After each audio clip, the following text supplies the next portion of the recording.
So good fishing RSG, sa'n gofio fe 2 neu 5 ton straps yr ein, either way maen nhw round digon bod dylen nhw wneud y tro. Sa'n offi siwt mae hwn i reit a gros, be well da fi bod e reit yn o pigyn so bod mwy o leverage ar jack. Nawr, jack fi yw hwn, so hwn yn 4 ton.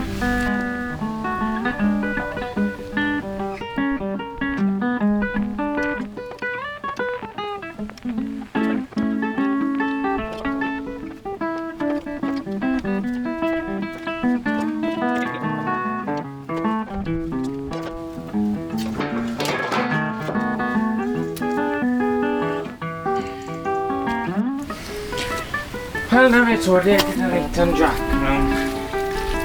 Mae hwn yn eitha galed i wneud, mae siwt i fi wneud e'n real finicky.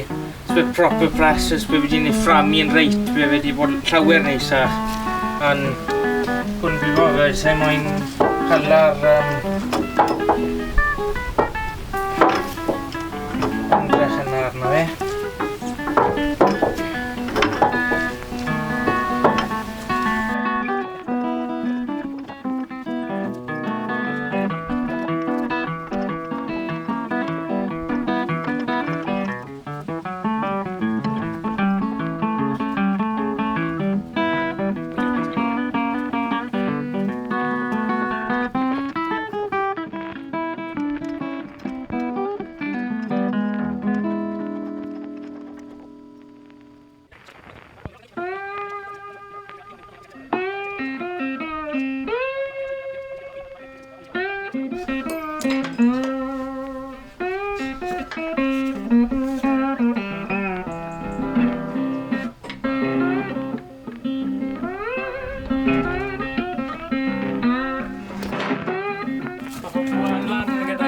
Just right.